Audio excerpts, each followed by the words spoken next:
Thank you so much for coming on the show today, Novel. I'm so excited to talk to you. I think it's going to be a very chill and cozy conversation, as you can see by our festive attire. I have put on my festive... You actually got your Santa Warcraft thing on. Yes, I got it from BlizzCon.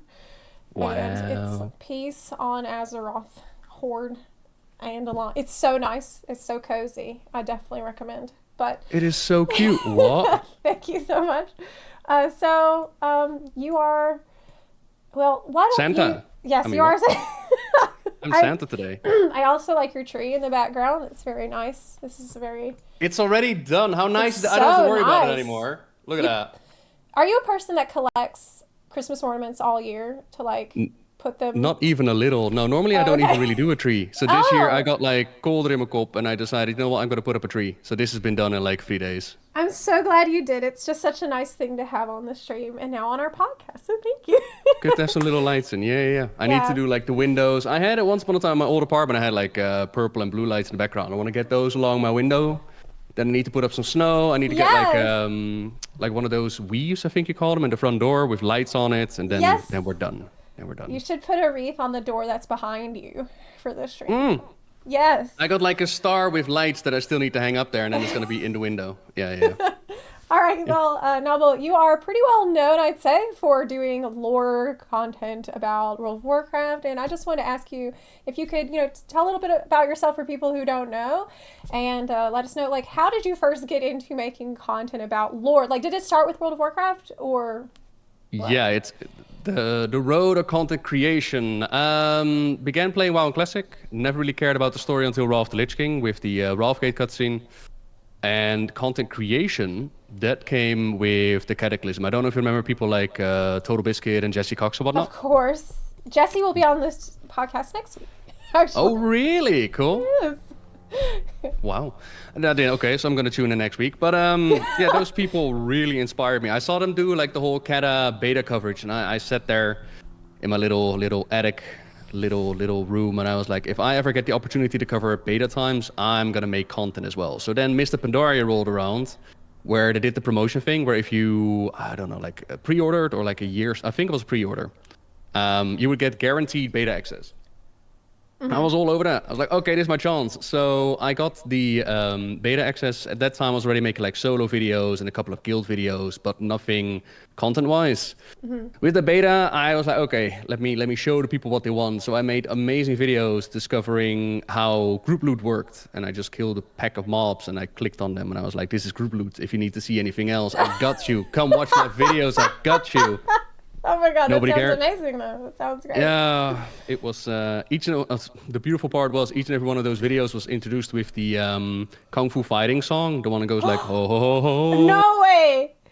The only problem is that back then YouTube was way kinder with copyright. So back then you could get away with it. After which they were like, this is copyrighted music, take those down. It's like, oh man. Yeah. That's funny Only you a few said of those survived. you got into the World of Warcraft. You got interested in lore because of the Wrathgate cutscene, and that was such a raw cutscene. I remember it with like the Arthas. He walks out of the Wrathgate, and there's like everybody is getting fumigated basically by the Forsaken, and nobody was afraid of this guy. He wasn't afraid of anybody. Until he walks out and he's like coughing and hacking from all of the fucking green smoke, and he just says, Sylvanas, man, that was so cool. That was so fucking cool. I loved that. Yeah. That was like, Sylvanas was such an amazing character Were you into the story back then, yeah? Did you know the character? Oh yeah, of course. I was really into it from the beginning. I mean, I was a role player back in vanilla. I did pretty extreme wow, you're very old school back then. But did you ever do roleplay in WoW? Not really. Now, sometimes people ask me on chat, like, can you come up with a story or background? So I'll come up with something. But there's a massive difference between creating your own story and retelling a story that's been told. Yes, but I think there is a little overlap. Like, I think you'd have a pretty good head start if you I already would know the background. know, Yeah. Like, Yeah. When I looked at. Sorry. No, go on. Like, you know what your character would know if you're going to put yourself in those shoes, is what I was saying, right? So Yes, you got fair. a head start. But then I looked at like the WoW forums and the RP forums, and they were very restrictive. And I was like, if I'm gonna RP and I want to be like the long lost child of Arthas Menethil, I want to be able to be the long lost child of Arthas Menethil. You know, I want to be creative like that. But there were definitely rules that you need to maintain. It's like, nah, you can't do that. It's like, but oh man, what if I was? Is Arthas your favorite character? One of, for sure. Yeah, it's always very difficult, like picking my favorites. Medivh is up there, Sylvanas is up there, like a lot of them. Sylvanas is still up there? After what about there's a lot to be said there, that's for sure. But yeah, that's never gonna change. I'm just gonna ignore Shadowlands. I'm just gonna pretend like Shadowlands doesn't exist, and then it's all good. I mean, we can get to that. I'm sure we'll get to that. We will get to that in a second. One thing I wanted to ask is, are you like this for every game you play now? Like, do you feel like now anytime you play a game, you're like obsessing over the lore? Or like reading every book? Or is that what you're doing all the time? Or are there games where you just do not care about the lore at all? There are a lot of games where I don't care about the lore. Like it needs to do something special to pull me in. There are some franchises like The Legend of Zelda or Genshin Impact or other stuff that like Final Fantasy XIV, for example, or Final Fantasy in general, that's been able to grab my attention and I'll dive into it. But like I said, I never really got into WoW for the story to begin with. It wasn't until Wrath of the Lich King, or for some reason that I got that connection and I started to play. I hadn't even played Warcraft 3 up to that point. Can you imagine? Yeah. So no, not every game draws my attention like that, but if there's a good story, and it definitely helps, yeah. Mm-hmm. Well, I understand you did play FF14. You played through it all. You played through Endwalker. Wasn't that a banger? Yep. Wasn't Endwalker's... or maybe you disagree. I mean, go ahead. Oh no, I've seen the discourse online for people that are just like, Endwalker is not my jam. I had a blast, but then again, my experience when it comes to Final Fantasy XIV is completely different to someone like you or somebody else who's been playing a game. Like, I come in with all the expansions laid out for me, all the storyline, I could just go blast through it in one single go. I didn't have to wait for this ending, and I didn't have to wait to see his development in between, I suppose. And that's a whole different ballgame. The way I've seen it has been, the 6.0, the main patch of Endwalker, like that what you get when the expansion comes out. All of that was really solid. But did you play through the patches, the patch stories at all? You did. Yeah. So how did you feel about all that? Like, how did you feel about the cycle of story from all of it? Like, are you up to date with 6.5? Yeah, I think so. I think I've done everything. The main storyline, I should say. Because there was just a new patch released a couple months ago. That was like the last patch of Endwalker. Did you do all that? Okay, so maybe spoilers for those who haven't. What I've seen is I've gone into a raid with like the calendar gods. I finished that one up. I finished the one with the prison and the son of someone. I finished that storyline up, and I finished the storyline with Edgy Zero. Oh, then you probably have. Okay, so did Zero lose her hat? Is my question. I think so. We went for the sister, and then Yuki says Nobs did it. Yeah. We went for the dragon sister, and we called her out and all that, and we went into the Shadow Realm, and now we're gonna someday hopefully save it, maybe something like that. Okay, so I think you might have one patch left still, but so you liked all the Endwalker patches and stuff, but you say that it's different for you because you managed to get through it all like one after another, like blast through it all instead of waiting like months between? That was for the main story. Like the waiting in between is actually where I got annoyed with the story, and I was like, I want to go through your story. I really like this, but every single time I finally get going and I get caught up to speed again, and I'm like remembering what we've done before, the game is like, okay, come back over in 2 months, and I'm like, I don't want to know. Why are you making me wait? That was frustrating. Yeah.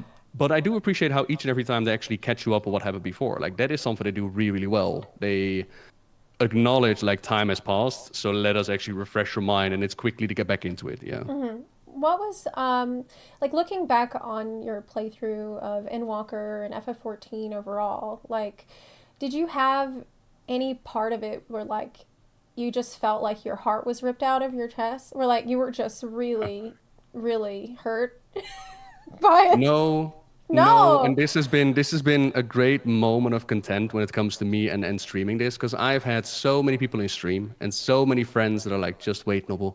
When you get to that part, you're gonna cry manly tears, you're gonna cry this and that. And it didn't happen. Like there were definitely moments where I was like, "Oh, this is emotional, this is beautiful, this is well done." Yeah. But it's also part of my character. Like I'm not an easy crier in that regard. As well as when there's an audience cheering you on to cry, all of a sudden it's like, nah, that's Yeah. not gonna happen. You know? I do definitely understand that. Like, so I guess this is something that I've seen happen to quite a few people that have streamed FF14 story, is that they had instances where people got upset with them for not reacting exactly the way that they wanted you to. Or Oh like yeah. not you're not reacting hard enough, streamer. Like have you had to deal with that? And I found it really interesting because I got to some points, and I got to some points in the storyline where I was really enjoying Final Fantasy and the story in my own way, but I wasn't Yeah. enjoying it properly for people. And so there was like the backlash, like, why are you not crying enough? Why are you making fun of this? Why are you making jokes? And Holy I'm shit. like, this is the way that I enjoyed the content. That is my take on this, my reaction to a character. Why do you expect everybody to react the exact same way that you do? And why can't the story be so good that you can actually experience it in different ways and still find the quality and the value in it? Why must everybody have those moments of crying? And that's the part that I never really understood. But then again, I always keep in mind, like, those are one or two people compared to 1,000 that are like, oh, this is really cool to see. True, true. Yeah. It's good that you have the perspective to recognize that, because that's not always easy thing to recognize, especially as a streamer. Like for me, I guess like on the other side of the coin, it took me years to get comfortable enough on stream that I felt like I could cry on stream because I was like, it's scary. Like imagine being on a camera and like you have lots of people watching you and like you feel like you're about to cry. Oh my God, it's like a little bit spooky. For me, I actually didn't finish Shadowbringers on stream because I was emotional and peepo shy. Like I was just like, oh well, people might see me. And so I got over that over time, and now I cry all the time on stream doing emotional stuff. But have you ever experienced that where like, and you don't have to answer that, but feeling like a little shy about just being so open and vulnerable on camera, or were you ever that way, or is that just like? Hard to say, to be honest. Like I don't really have. I haven't really gone through a moment where I was like, okay, I'm feeling especially emotional, vulnerable in such a way that I want to turn off the stream. Okay. I've definitely been through ways where I was like, okay, this is an emotional moment and it's definitely grabbing me right now, but not in a way that I wanted to turn off stream. No. That's good. Okay, that's interesting how everybody processes emotions in their own way, and I wish that's something that people would see as a beauty of art, because the beauty of art is in how each person can interpret it. Each person can feel it differently than you can, and to me that's what's so cool about watching a playthrough of someone else, because they're not going to do it the same way you did, and that is pretty neat. Anyway, You would expect that that's the beauty. You would expect it, but a lot of people actually want to. I think it comes from a part of they want to get a confirmation that what they're feeling and what they're experiencing is valid, and they want it from somebody that they, I don't want to say look up to, but somebody that they enjoy watching, right? Like they want to see that person have a similar investment, so therefore their investment is valid. Yeah. And in my opinion is you don't need me or anyone else out there to tell you that your opinion is valid. If you enjoy something, all the power to you. That is your enjoyment, and no matter what somebody says, they can't bring you down, they can't lift you up. That is you. And you don't need someone else to tell you like you are feeling the right things. Based. And Nobbel pilled. So I also heard that you have played and enjoyed Genshin Impact. Very much so. Yeah, I haven't. Apparently, I haven't done like the really good stuff yet because they added nature, and from of nature and beyond, it's like where it goes mental. Yes, it does. Man, you are gonna lose your mind when you play through Sumeru, and then lose it even again. You'll pick it up and lose it again when you go through Fontaine. It's absolutely insane storytelling quality. So, I think how far did you get through Mondstadt? Did you do Mondstadt only?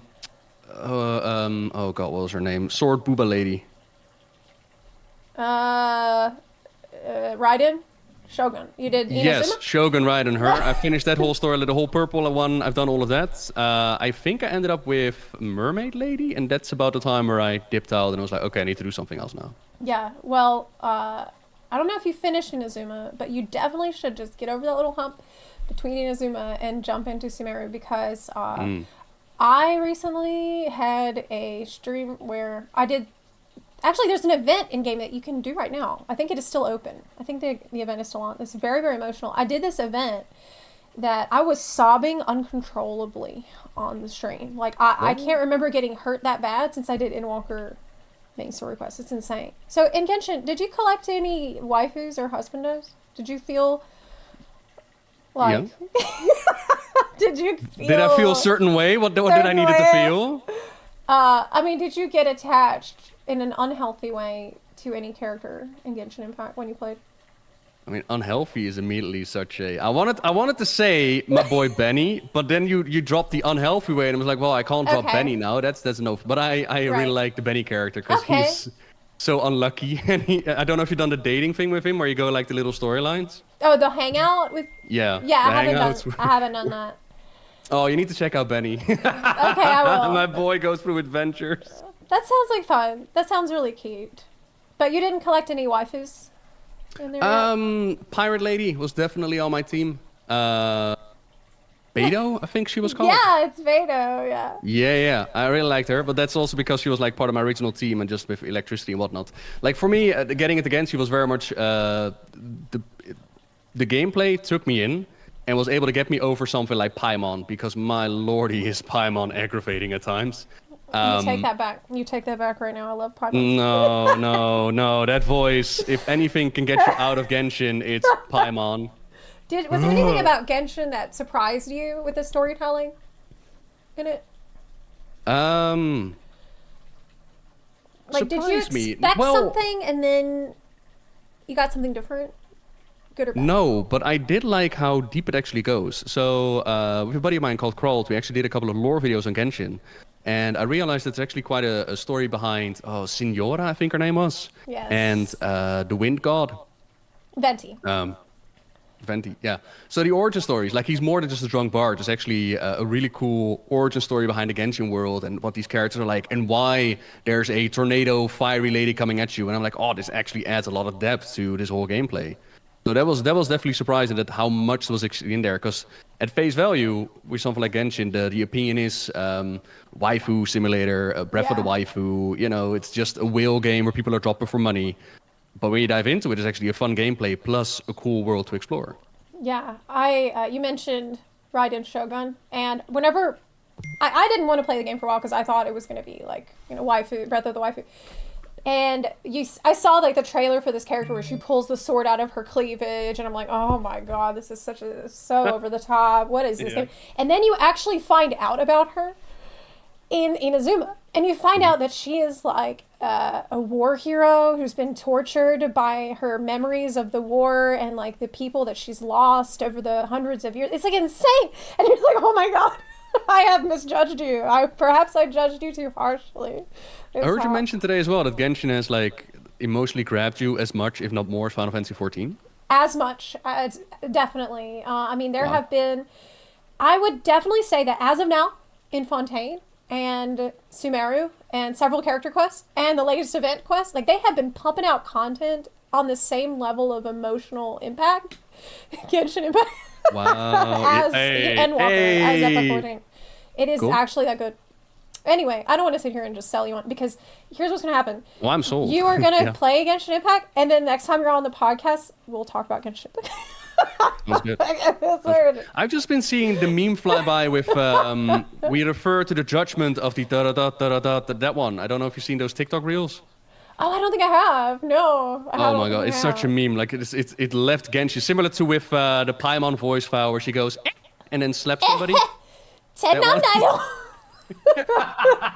one. Yeah, no. I had heard that voice clip before ever playing Genshin. I was like, wait a minute, I know this moment. What the fuck?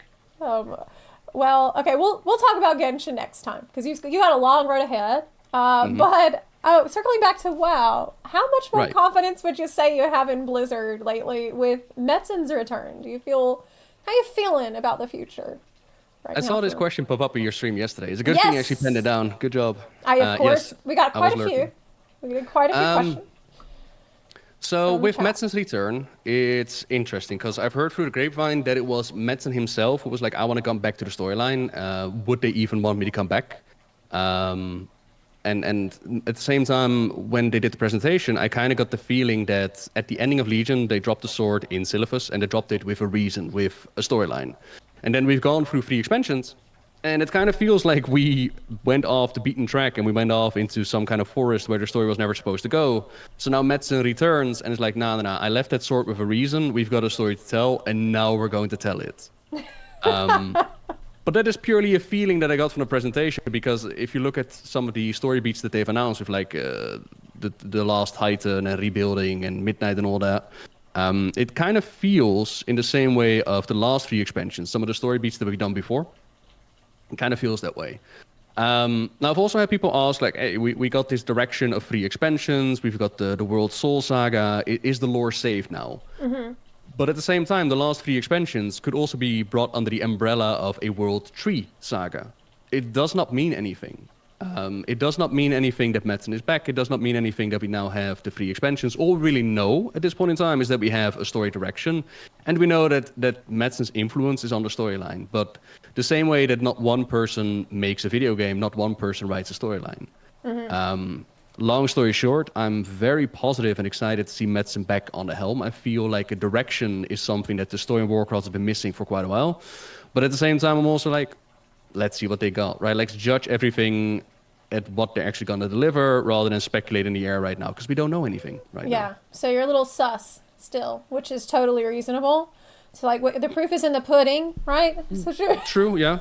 That's definitely true. Like, will this be truly an epic saga that matters, that, you know, is compelling? Or is this just going to be another 3-point plot saga like they've already kind of done with the World Tree? And you, like, so it seems like you're not totally on board yet, like, if this is going to be good or bad. No. Which is... I'm very on board. I'm very excited. Like, the Madsen effect of him presenting something on stage, I'm well on board. It was so good, man!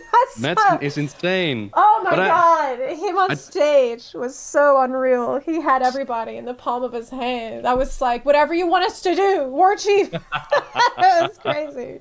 I told Chad, like, if he tells us we're going to go back to Shadowlands, I will clap and cheer that man on. Yeah, I'm ready to go, man. That's what I'm saying. He could have said anything. He could have been like, we're having Shadowlands too. And everyone would be like, yay, man.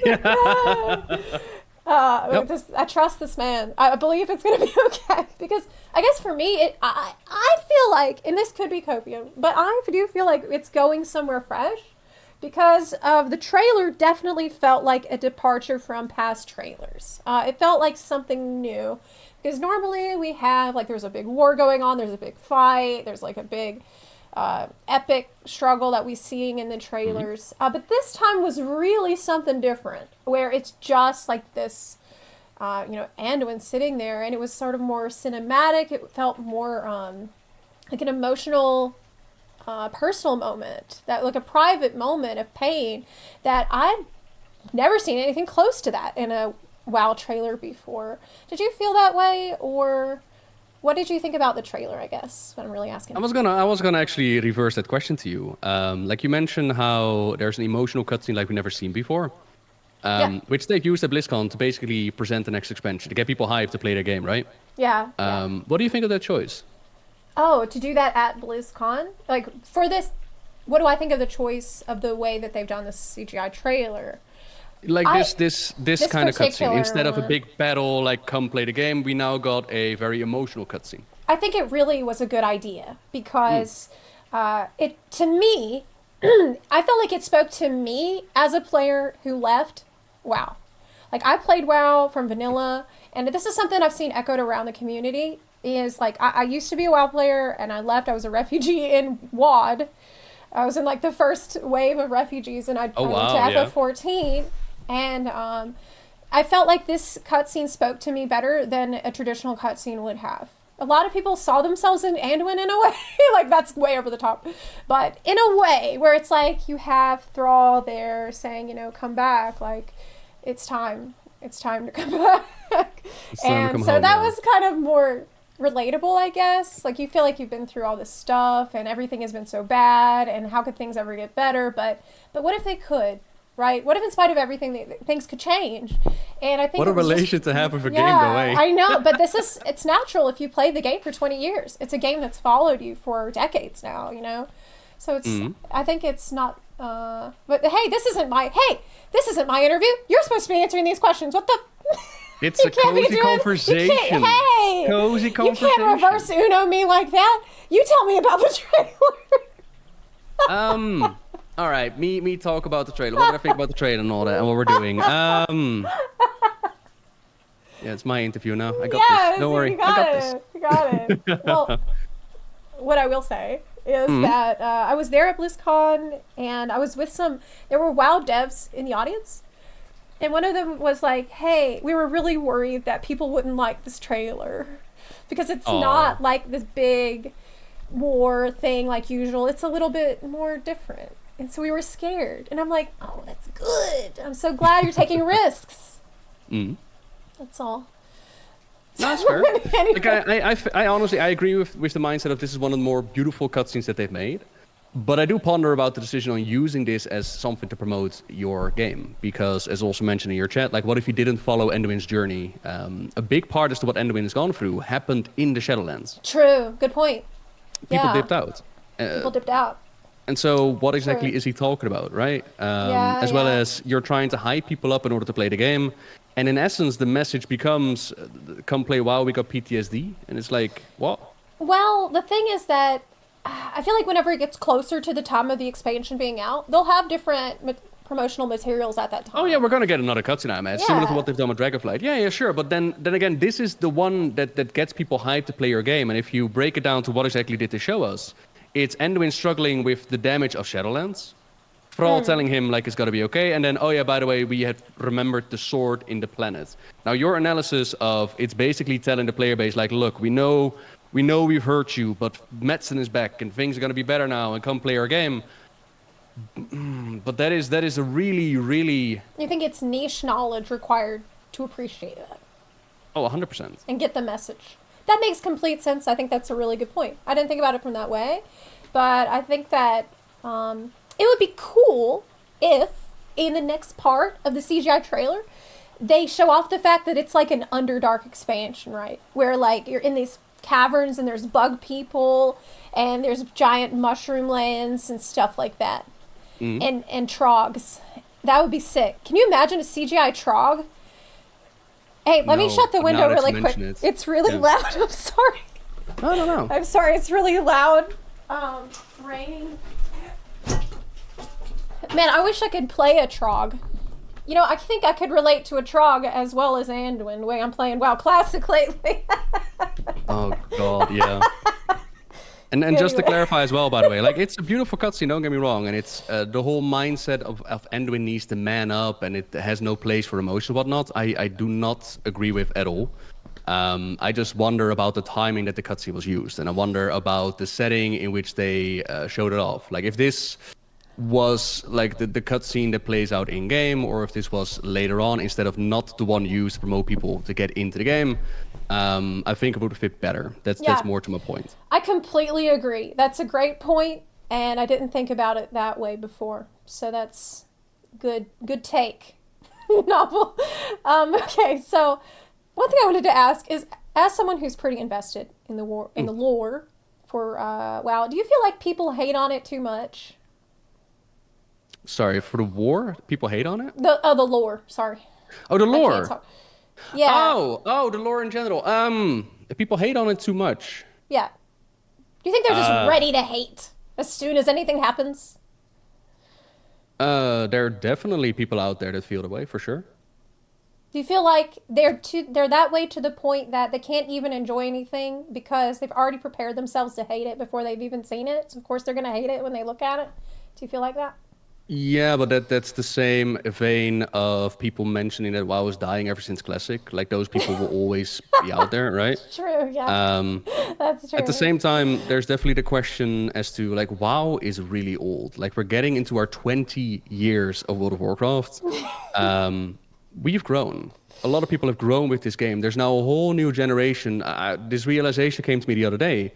There are people that are going to enter this game that have never had War Chief Thrall, that have never experienced Thrall as the War Chief. How mental is that? So they're going to experience the story in a completely different way. And at some point, you also got to wonder, like, if everything is bad and wrong, is it still for you? And for me personally, I felt in Shadowlands especially, like I'm getting off this roller coaster, and I feel like a lot of people disconnected in the Shadowlands, not just because of the lore, I still think, and still believe that gameplay is always Warcraft's main thing, and that story is kind of like extra. But now in Dragonflight as well, like for me in Dragonflight, especially considering where they came from, there's some really good storytelling happening. Like the Blue Dragonflight, for example, was a really good storyline. Yeah. The old dragon in the city that you could talk with, some really beautiful moments. Yeah, absolutely. But then that doesn't mean that there aren't parts that I'm like, okay, this could have been a lot better. Like, for example, the last cutscene that recently people have been memeing on, where we come together as a family and all that. Stop, I haven't done the latest patch, so don't spoil. Oh, you were in the family guild. Oh, okay, all right. Sorry, spoilers galore. I haven't done the latest patch for Emerald Dream, so... Why not? Because I've been busy in WoW Classic, so I haven't had time to do it. I've been leveling, right? But right, yeah, okay. I've been pretty busy with that. But do you think that Blizzard could or should retcon Shadowlands?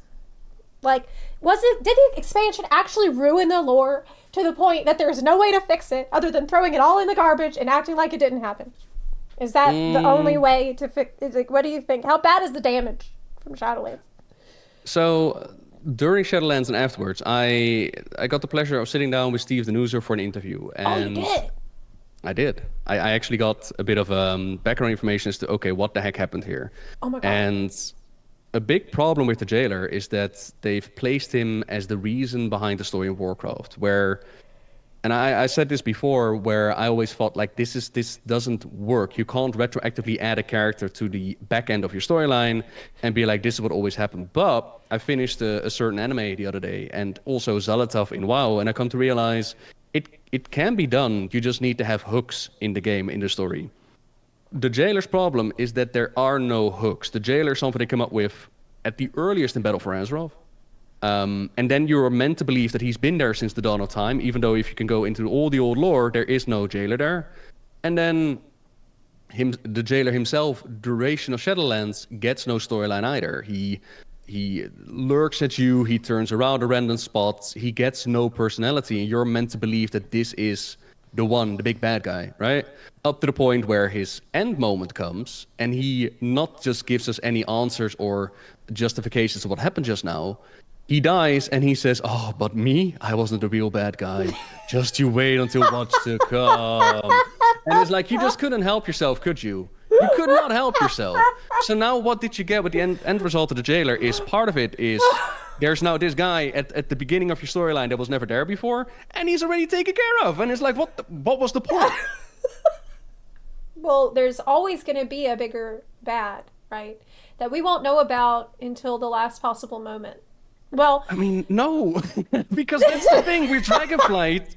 My point has always been a fire-breathing dragon can be as world-ending as a stupid Pinocchio jailer. Yeah. And it's all about presentation. And that's exactly what we got with Dragonflight. It's all about presentation. Mm-hmm. I think that Firak is a better bad guy than a jailer, 1,000,000%. Yeah, I agree. He's not perfect, but he's better. Agree. So in the case of the jailer, I just wonder why. But you can't throw it in the trash because, as we saw with the introductory cutscene, Anduin's effects from the jailer are going to come with into the next expansion. The first ones are mentioned in books at the beginning of Ulduar. True. So the concepts of the Shadowlands are not going anywhere, even though, which I did find interesting, new characters don't actually go into the Shadowlands for leveling. They go into Battle for Azeroth, and then they skip Shadowlands, and then they're going to go to Dragonflight, which is interesting. Oh, I didn't know that either. So they're just skipping it. Huh. They're skipping it, yeah. That's not. That seems like not a bad idea, overall. It's definitely a thing, but the sad part is though, like I like the start of Shadowlands, and I still think that the Shadowlands as a concept was really cool. Even the first one stuff, if it was just delivered better, could have worked, and it's just execution where it was a major problem. Yeah, I always thought that in the beginning of Shadowlands, when you find out what's been going on and like where people are going when they die, that I felt like at that point is when everyone in the world should be panicking and freaking out and like bringing their loved ones who are about to die. Like, imagine you found this out and then someone you love is about to die. They're on their deathbed. They're sick.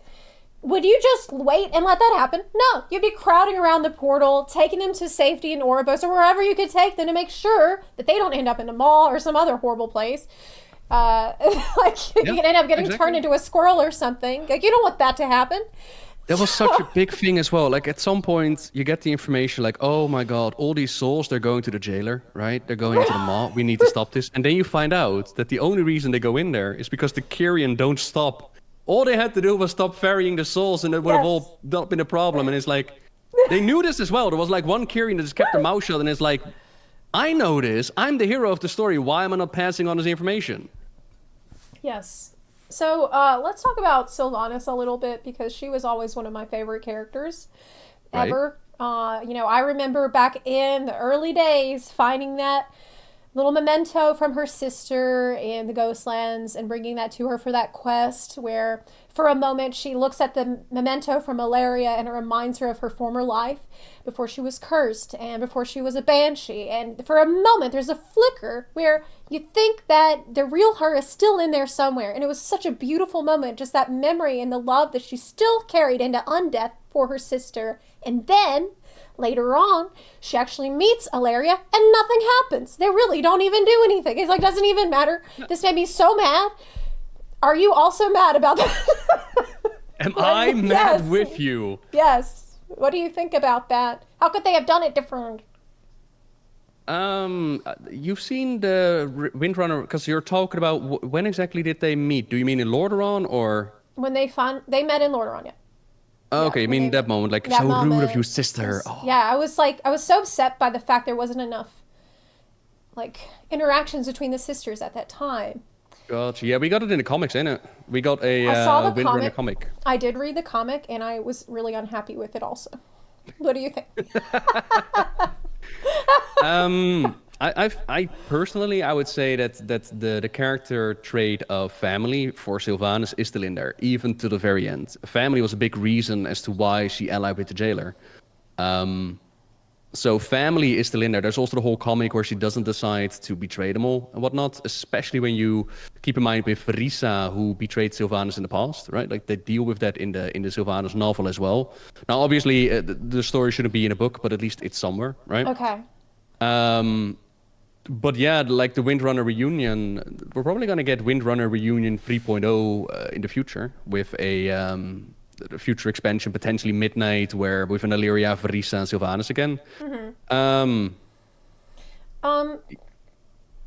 Did Steve Danister put himself in the game as Nathanos? Is he a self-insert character for Steve? Is that true? That's a rumor I've heard. Do you believe that? Like, I personally not really, but I don't know. Like for me, sometimes it seems if you repeat something often enough, it becomes true. But I have no clue. And even if he has, like, do I particularly care? Not really. I care about overarching story. If people want to put themselves into the game, then go for it. But at least make it a good story, right? Yeah, actually, I totally agree with that. Yeah. So I should read the Sylvanas novel. I will do that actually because you recommended, and I love Sylvanas still. I personally, for the Sylvanas novel, like it's awful that the book came at the end once the story was done. It's awful that it's not properly portrayed in the game, but I will give credit that at least it makes a little bit better understanding as to why she did what she did. Like those whole, you remember the cutscene where Anduin goes like, "Look around you at who and what you joined." Yeah, and she's like, "We couldn't even ... Yeah, the ... is filled in into the books, and it's like, oh, okay, cool. This would have been great in the game as well. What? Yeah. The ... is in the books. Yeah, what she means by the ... is in the books. Yeah. What? Why couldn't they put it in the? Well, they did it at the end. They made a little memento in the game with her brother Lidov, so that's nice. Before that moment, Lidov is not even mentioned in the game. But yeah, Lidov was a big reason as well, and it's like, cool. Okay. All right. Well, other thing I want to ask is, do you think that... Well, actually, before I get to that, I want to ask, are there any moments that have happened in Dragonflight that were really impactful for you that you thought were just really, really well done? Oh, the Blue Dragonflight storyline. In my humble opinion, there's, for those unaware, we've dealt with different Dragonflights in the storylines, and for the blue one, you help Caligos bring the family home. And in my humble opinion, that is one of the best, if not the best quest line in the entire game. It respects the past, it deals with the current storyline, and it works towards the future, as well as a little Easter egg for those that have done the legendary quest line back in the Cataclysm. Phenomenal quest line, in my opinion. Family, hell yeah. Ohana meets family. Yeah, I love that. And I thought it was a beautiful cutscene with the Tuskar where they're seeing off the chieftain in the boat, and at that moment, Caligos has this realization, like, we need each other. Like, I've learned that from this. It was really beautiful. That's so true. Yeah, okay. I thought it was really nice. Like, the problem really it references characters for like 5 expansions ago. Yeah, but that's, in my opinion, that's the good part. Like, if you're going to bring the blue Dragonflight home, then you are going to be dealing with characters of the past. And at the same time, in my opinion, it did enough to explain like what these characters are. So for me, that was very well done. There was also, I don't remember the name, but it's like the old red dragon that like, they call back to how it was before they were on the Dragon Isles, and then how long they've missed their home. And then that storyline flows on later where they reconnect with the black Dragonflight. And they learn more about the Dragon Isles. I thought that was very well done. Yeah. And there were more little moments in there. There was also storylines that I was like, okay, what the heck's happening actually? Like the whole Muruzan storyline, is that resolved now? What's happening here? Viranov turning around and be like, we're allies now. Yeah. But there were definitely some cool moments in Dragonflight that were worth checking out. Oh, I love the one with the one with time traveling at the beginning during leveling, where you go for like the different zones, you end up in the Black Empire. Oh, that was yeah, sick. and the Murloc Azeroth, that was great. That screamed like this is made by somebody who remembers what is to be loved about Warcraft. Yes, in my opinion. I love that. Do you remember the old man tree who has the little ducks, baby? Oh my god, that one messed me up. That was so... oh my god, that hurt me so bad. Because it's like, if you don't know, there's a side quest where it's this old tree, like ancient tree guy, and he's very old, and he thinks he might soon die. And so he's taking care of all these little baby ducks. And he's like, player, I don't know how much longer I have left. Can you please take care of my precious little baby ducks for me, because I love them and I want to make sure they're okay. Oh my god. I was like, whoever wrote this, get them writing the next expansion. Just have WoW the baby ducks expansion. That's fine. Oh, there's also Trevon side quest in the Onarn Plains, where Trevon becomes like an aid dog. Don't know if you see, like the weird part is side quests are often better quality than the main storyline. Yes. I don't know if they got like different teams working on different things, but the side quests have been fantastic. The side quests are banging in WoW lately. Yeah, the dog, the big sweet dog that, well, you just have to play it if you don't know what to talk about. It's very good. So moving on to, because I could talk to you about different WoW storylines all day, different quests. We could really do this all day.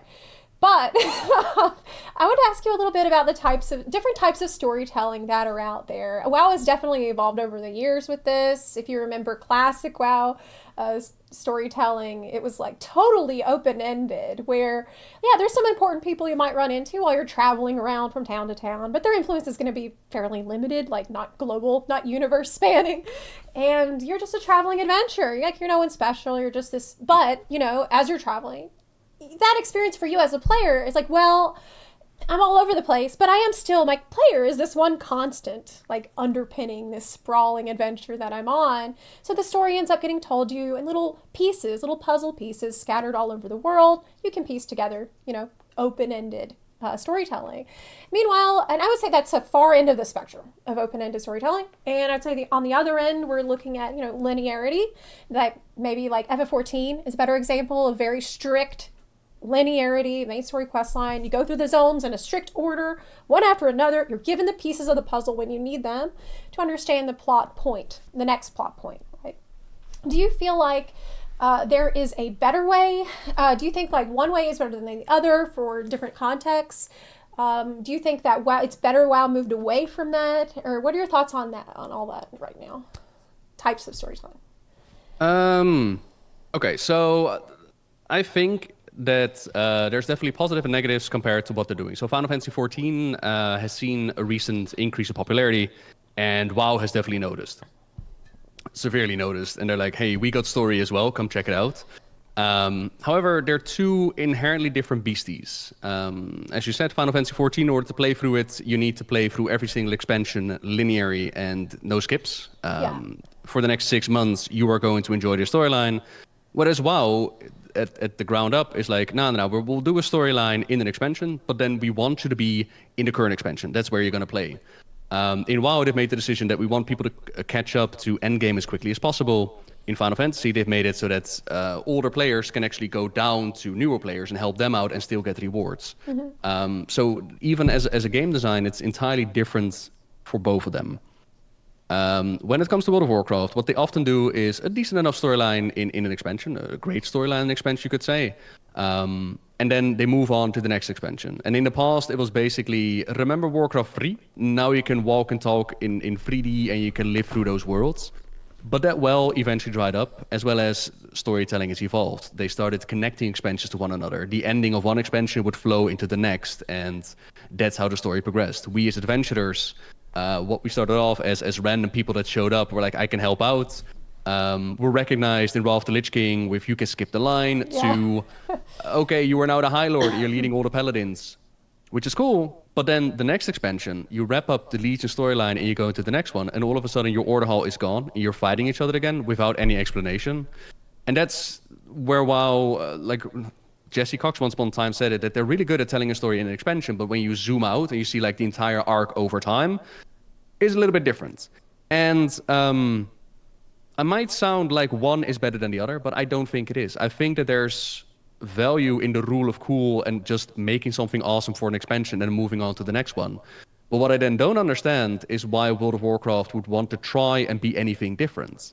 Why look at Final Fantasy XIV and say, we can make a cohesive storyline? Why would you promote something like Shadowlands as, oh yeah, we're going to wrap up a storyline that's been building since Warcraft 3. Trust us, everybody. We too have an Endwalker. And it's like, you don't. Yeah. So why, you don't have to either. So why are you pretending like you do, right? That was weird. Yeah. The marketing for that, it seemed to echo, because like all around at the time, FF14 was being really promoted as, oh, here's Endwalker, this is going to be the conclusion to our 10-year story arc, and it was really that. And let me tell you, Endwalker was absolutely a finale for the ages. It was amazing. But at the same time, they were marketing for Shadowlands, and so for whatever reason, marketing people felt like, oh, you know what we should do to compete? We should say that it's been in the works since Warcraft 3, and there was really no evidence for that, and so it ended up just kind of feeling weird. But you'd mentioned a little bit, a good point here about the order halls and the fact that, you know, you have this incredible expansion storyline where you become the High Lord or whatever for the leader of your cross-faction order hall, where everybody from the that class is there, and I thought that was such a great addition to the game. But then doing away with it, like you said, the next expansion, everybody's fighting again, and you don't recognize each other as being brothers from your hall anymore. And that felt out of place, because I felt like a minute ago I mentioned storytelling where you're either finding puzzle pieces scattered throughout the world and you put them together, or you have like a piece of candy. Oh, here's a piece of candy. Here's a piece of candy, right? But I think what makes either of these work is seeing each separate little packet of information as either totally disconnected from other things that you're doing or connected in some tangible way. And this is really where things got muddy, I think, with things like the class hall or things that have been left unfinished with various plot points in WoW, where like you had this piece of candy and it was great and it felt like it should have moved on to the next, and yet it kind of just kind of left it like not fully sealed. Now we've got shit everywhere, right? Like, you know what I'm saying? Like it's just kind of messy. We need to, if you want to have these like little special moments, then we need to think better about how they relate. In either style of storytelling. Do you think that, like, I guess my question is, how do you think being a wandering adventurer is versus being the chosen one? Like, here I am to save the day. Like, right? Like, how do you think that impacts your connection to the world as a player? Do you think one is more immersive, basically? I think it very much comes down to personal taste, to be honest. On the order halls, by the way, they once upon a time said we were actually going to get farewells for the order halls, and it would make sense that we're going to say goodbye to them, but we never really got that moment. It was a bit of a shame. But again, I think the chosen one is something looking across to your neighbor and seeing something like the Warrior of Light working really well. And then imagining like we could just copy it and make it similar, we could put it into WoW. And for some people, it is a natural progression and they really enjoy it, right? Like to see it as, I've been around since forever ago. Of course, I'm the High Lord and leader of the Paladins. Of course, I'm this. Of course, I'm that. Me personally, I'm more happy to see the story portrayed through the characters of the game, and I'm just a random adventurer that helps out from time to time. But I'm more curious about, for example, a Jaina or Sylvanas or a Varian or a Thrall, whatever. I'm personally prefer their storyline rather than me being the main focus, because an issue is that if you want to take it into the next expansion, you need to keep in mind what happened before. So, for example, a High Lord, all of a sudden they're no longer a High Lord. Another great example is during Battle for Azeroth, you could choose to be a Sylvanas loyalist, and you could side with the War Chief. That's Fantastic. Right. However, you side with Sylvanas, and at the end of the expansion, you're promised by Sylvanas, like, oh, in the next expansion, everything will be true, and you will know what's happening. And we go into the Shadowlands, and we don't figure out what is happening. We're barely recognized as being her loyalist, and now in Dragonflight, can you imagine still feeling like a Sylvanas loyalist? You're basically being told, you're the bad guy. You're wrong for being a loyalist. So why did you provide people with that choice? Well, you did it because you thought it would be cool for an expansion, but it doesn't work when you pull that storyline over multiple expansions, because you can't write triple storylines in every single one of your expansions. You can't do Loyalist goes here and Alliance and Horde goes there. That's too much work. That's true. But I do think that what you're getting to is about the value of consequence in feeling immersed in a game. And this is something that Baldur's Gate 3 does really well. We can talk about that in a second. That you don't necessarily have to have a huge storyline that results from your choice. But I think as long as there's some consequence that resolves your decision, that makes you feel like, well, it mattered that I did that because this happened, then it will feel satisfying, I think, for most people. This is one of the reasons why I do think WoW Classic, especially hardcore, is doing relatively well, or was relatively popular, was because there's a lot more situations where, and this is kind of, we're veering off of storytelling into gameplay, but we're still in the general subject of immersion. This is a situation where you feel immersed because of the consequences and because of the difficulty and because of your choices matter more whenever there is more failure states that can occur for you. Do you have any thoughts on that, on how consequence can affect like your feeling of being immersed in a world? I think difficulty is that if you add like in Baldur's Gate 3, for example, it's a single player experience. No, sorry, it's not a single player experience. You can actually get multiple people in there, but it's a singular storyline, right?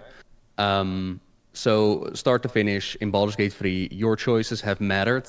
And you can see that play out over different chapters. But imagine if they would add like an expansion to Baldur's Gate 3. How much can they bring those choices in? Saying that though, looking at Baldur's Gate 3, like the amount of branches that they got with all the choice that you make, it's definitely impactful and fun to see. I just wonder if it carries over into something like an MMORPG. Like, could you realistically make impactful choices happen? And of course, what defines as really impactful? But how much can you make a difference in the storyline? Like, can you let a character die? No, not really. Can you be spoken to? Maybe get a whisper of extra information? Maybe, that would be cool. But I wonder if WoW could do that. What I did like is there was the Loyalist celebration with Sylvanas. I believe it was the Forsaken Heritage questline, where she still dropped some information on the Loyalist. Like, she's been doing her punishment in the Maw, but she still showed up for those that were loyal to her and told them, like, you are my special little arrow in my quiver, something like that. Like, you are, my chosen one. Yeah. That was cool. Like, I like that impact. Keeping, for example, the Eye of N'Zoth on your head for all this time. There was a Battle for Azeroth buff that you could get, and you would be walking around with an eye. We were all hoping maybe in that expansion we'll actually see some sort of impact. What if you get like a whisper from the void, and keeping that eye on your head for so long now actually has an impact? I think those small things could add a lot, sure. I just don't think that actual story choices carry over into the next expansion, because that's just extremely difficult. Yeah, I agree, but I also think it's a really good point you made about how sometimes it's the small things that end up having a really big impact. So it's not necessarily a requirement that they like build out full branching pathways for every person who did everything. But having little nods to what you did here and there, I think, is enough in a lot of cases. But again, we're talking a little bit about two different things. We're talking about, consequences from a choice you made, but there can also be consequences from a choice that you didn't necessarily make yourself, because the story could be more linear, but it still felt like it mattered. For example, in Shadowbringers, there's a situation where your character experiences failure in a way. I don't want to be spoilery, but you do experience failure as the hero. There's cases where you aren't always able to save the day. You try your best, but everything still seems to go wrong. And I think that is something that really helps the story. I just got flashbacks to the moment that you're talking about. I'm like, oh right, yeah, I think I have screenshots of that somewhere.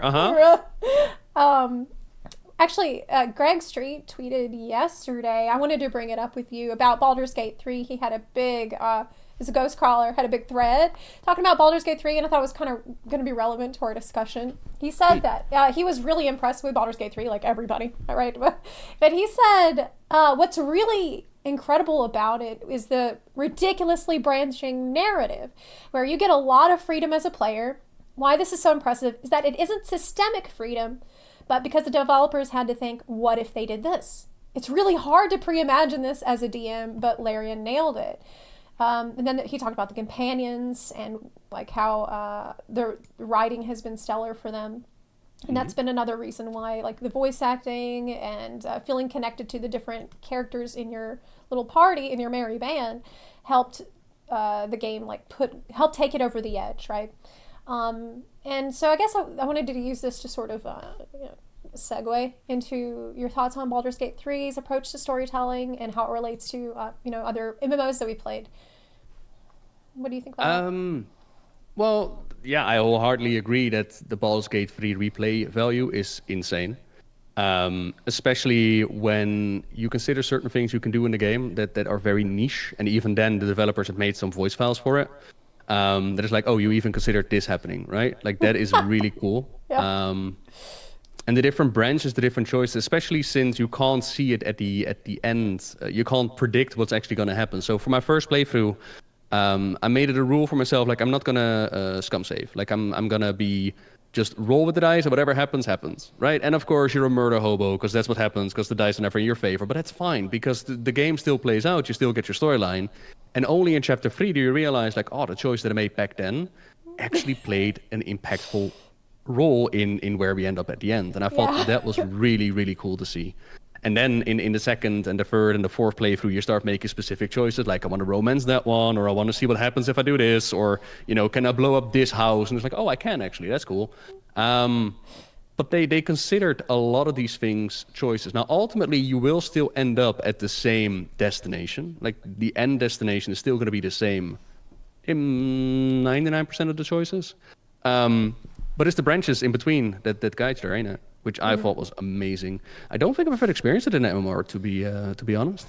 I don't think I have. I mean, the thing is, I feel like Baldur's Gate 3 is a game that's going to be part of discussions about storytelling in RPGs forever now, because it's been so groundbreaking in that way.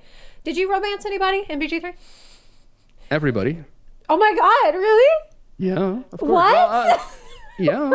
I've sunk like 500 hours in Baldur's Gate 3. I love that game. I started with Astarion, and it was like the best choice to have at the beginning as well. It wasn't planned. It happened in that whole time period where, like, the horny bars were still bugged out, so everybody would romance everybody. Yes, I remember that. But Astarion, my beloved, oh my lordy, that was a good one. Oh my god, yeah. I romanced Astarion too. But I only got to Act 3, so I still need to finish things up. Yeah, I haven't finished it. Oh my god. Yeah, God, I'm really excited. Go finish Baldur's Gate 3. I definitely will. Mean? Chat you need minimum 3 runs in there, minimum. Chat wanted me to ask you, Karlach or Shadowheart? Oh, Karlach, that's not even a competition. Come on now, that's not even a competition. I was getting ready to tell you wrong. The answer is Karlach, but that's good. I was ready to... Look, Shadowheart is cute and all, but you put her up against Karlach, like, come on. Nobody can compete with Karlach. Let's be honest. Okay. Minfaria. What? No. Yes. Actually heard they patched it in where you can play with her on a good playthrough. I did hear that. So, Yep. but I haven't done that yet, so we'll see. Other things that I wanted to ask you, if we have a little bit, we don't have a ton of time left. I wanted to ask, what has been some of the biggest challenges you faced in your journey as a content creator over the years? What do you think was the hardest thing to overcome? Wow. Okay, so we went from lighthearted, who do you prefer, Karlach versus Shadowheart? Like, oh, by the way, what are the greatest challenges you've ever faced in your life? Okay, this is life. I love this. This is how life is. That's how This the is true. podcast is. I did absolutely love listening to your stream today, though. You were dropping some very, very cool wisdom. That is actually how I run the stream also. This is how I run the stream, where it's like very Yeah. lighthearted, and then it's like horrible stuff about war, and then it's back to talking about bunnies and kitties again. So And then it's back to meditating and, Yes. and working out. yeah, pretty much. Okay, so challenges that I found along the way. For me, a challenge was never to make content, because that's how I got into this, and sharing the story as well. I did have to realize that comment sections, and this goes back to the Total Biscuit days. Total Biscuit at some point decided to just turn off the comment section. But I never got to those numbers. But even I felt like, ooh, comment section is difficult to navigate, because yes. the part is like in your mind, you're considering everybody to be your peer and everybody to come in with honest intentions. Like if you get criticism, you take it as sincere criticism. And if you get positivity, like, oh, that's amazing. Like the way that your brain is wired is that you will always carry out more on the negative than the positive. But I had to learn over time that not every comment is equal. Not everybody is out there to help you. And at the same time, not everybody is your enemy either. And I feel like the internet is just not nuanced enough. We were talking about it today on your stream as well. Yeah. The internet is not nuanced enough to have proper discussions, unfortunately. This is due to part of how communication works, body language, intonation of your voice, compared to just typing stuff out, but also like what kind of platforms can you actually have to have these discussions. So it's difficult to not get the mindset of, oh, everybody's out there to get me, but at the same time, not everybody's out there to help you either. And for me, the comment section, it took time to learn it to navigate. But at some point, you get certain comments that are just so ridiculous that you put it into perspective. Like once upon a time, I had somebody tell me that I should jump in front of a bus because I rolled my R's, and it's like, oh. What? Yeah. It's like, oh. No way. Oh Yeah, my god, that makes me 100%. so mad. That's so annoying. No, I wasn't even mad. I was just like, that is absolutely ridiculous thing to say. And it just put all the other comments in perspective as well. Then the other day, I posted like a tier list on Twitter, but I posted a tier list without any context. There was no mention of what the tier list was about. It was literally just a couple of pictures of the WoW expansions. Okay. And I got people comment like, you're right and you're wrong. And I'm like, you don't even know what it's about. And you're already ready to tell me that I'm wrong or that I'm right. And it's like, this is the internet in a bubble. Yes. It doesn't matter what you're talking about. People just want to let you know that they are right or they are wrong. It's like, huh. It was really actually kind of like, okay, that was kind of cool. That's true. I've noticed that where it's people people really, really want to jump to the extremes. Like they want to pick sides, they want to put the line in the sand, and they want there to be a good and a bad. Black and white viewpoints of how everything is. And this is very difficult to have conversations about anything of value because nobody can discuss the nuance, but unfortunately life is all nuance. So it's very hard. And people want to feel connected and like they're fighting a good fight. And meanwhile, it's on the internet, as well as like we're talking about video games and storytelling, right? Like it's not end of the world stuff that we're diving into. So the comment section and definitely the communication with the community in general was a thing to learn. Now, I might make it sound like, oh my God, it was all doom and gloom, but no. Like for every one negative, I got 100 positive, so that was definitely there. Beyond that, a challenge that I found, I mean, personally, when I look back at the Shadowlands, that was definitely a challenging time in content creation. Because at that point in time, it was like, okay, I've been doing this for so long now. And we spoke about it before. Like, when do you look at something and tell yourself, like, this is just not for me? Or is it like, okay, they're actually fumbling the ball and it's just not up to par to what they were doing?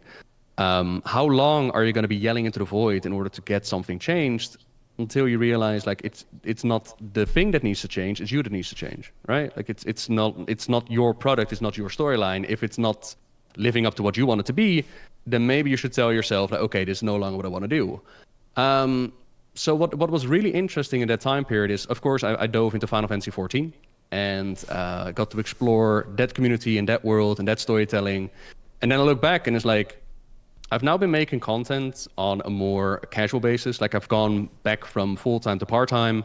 And I feel more chill and more disconnected in a way that it makes me feel less invested. Not less invested, more like less like it can hurt me, I suppose. Less like it's in my heart and more like, oh, okay, I enjoy it on a dip in, dip out kind of deal. Yeah. Which is different. Do you feel like it's easier to see it more as play whenever you're doing it less? So you can take a more lighthearted attitude into it. Exactly. Like if I now look back at some of the videos that I made during Shadowlands, like I was literally hurt. I felt like this is something, a world that I've been invested in for so many years. Like I don't just do this as content creation. It's a passion project. And to see something go in a direction that you're like, what? I fucking love this. And you're fumbling the ball so hard. Yeah, that was definitely an interesting time. And now with Madsen returning as well, like I'm on that hype train. I'm like, oh, Madsen is back. Me too, honestly. Maybe this is like this. Maybe this is the sensation of, okay, it wasn't just me, but also on their end, they're like, we can do better. And it's Dragonflight as well has been a much more positive experience because it's so much more casual. So that's definitely been a challenge to ponder, like, okay, you've been doing this for so long now. Where do you actually stand and what is the storyline? And this is something that I also feel like evaluating at times. And sometimes I feel like I don't want to use the term innocent, but maybe too dumb in that regard, because I talk to other content creators and sometimes I ask the question, like, how long do you yell into the void, like we're talking right now? And I got the reply, like, as long as it's profitable. And I'm like, what? Yeah, but no, that's not good enough for me, right? Yeah, like, I'm not just enough. in here to make a buck because I can make a buck anywhere. I'm in here because I fucking love the Warcraft universe, right? Yeah. But then you realize, like, oh, okay, there's definitely content creators with that mindset out there as well. And it's like, yeah, all right, cool. The grind set is what they're on. Yeah. They're on a grind set. But it's this is something I've really discovered in the last year, is that it's a strange position you can be in when you make your favorite video game your job, because like you need to take it seriously enough that you can pay your bills, but you don't want to take it so seriously that you can't have fun anymore because you don't see it as play, because you started to see it as like, oh God, everything is so horrible and I'm hyper focusing on everything that goes wrong and blah, blah, blah, blah, and I need to chill out, but I can't chill out because my whole livelihood is tied to this, right? Like things can really go off the deep end fast. Yeah. But I feel like as a content creator, you really have to prioritize play. Like you have got to find a way for it to be fun. And if it means taking a break, if it means playing less, whatever you got to do, I feel like it's worth it. Maybe you won't be on the grind set, pumping out cash all the time, but at least you're going to preserve the thing that matters the most, which is the love that you had for this game. And the love that is really going to keep you motivated years and years down the line. Because let me tell you, I tried the grind set and it does not work long term, at least not for me. It's just not a good path. I want to ask you, what have you been most proud of, like, in your career? Happier question. Like, as a content creator, what has been, like, some of the brightest, best moments you've had? Some of the brightest and best moments. The one thing that immediately pops to mind, this comes from the Final Fantasy community. A bunch of people got together and they formed a guild. They're called the Side Boob Army. I don't know the name, but that's what they call themselves. Oh, yeah. And me as a content creator, I'm waiting for the next expansion and the storyline, but they're still playing together and they formed a community and they formed friendships. And I'm like, yeah, that's really cool. So I'm really proud about that moment. And as sappy as it sounds, I'm proud about the community that we have been able to create. Like the people that you meet during conventions, nothing charges your creator battery more than hanging out with people at convention. Unfortunately, this year, I wasn't able to do it. But it's the real life people that you meet, the stories that you hear. Like I was in a dark space and your videos brought me through it. It's like, yeah, that is the ultimate crowning achievements that you can have, that you could be there for people. So per usual with everything in life, it's the connections and the people in it. Like there are definitely some projects in the video scene that I'm like, okay, those were definitely some, but that's people bringing together, like Story of Marcus, for example, which is animation and other content creators, or Story of Bruxigar, or like the Warcraft full versions. But at the end of the day, it's the people that you talk to lore with and hang out with, and moments like this where you could just chill and do an interview. Oh my God, that's so nice. I'm gonna cry. Oh my God. Family. Family, baby. Family. Yeah. So anyway, that's all. That's all for today. I really appreciate you coming on the podcast. I had a great time chatting with you. And now you need to install Genshin Impact and play it so we can talk about it the next time that you're on the podcast. Okay, so I just need like an extra month of free time, and then I will most definitely install Genshin and check it out. And that's your homework from me. Cool. Do you have any socials, things you want to plug here?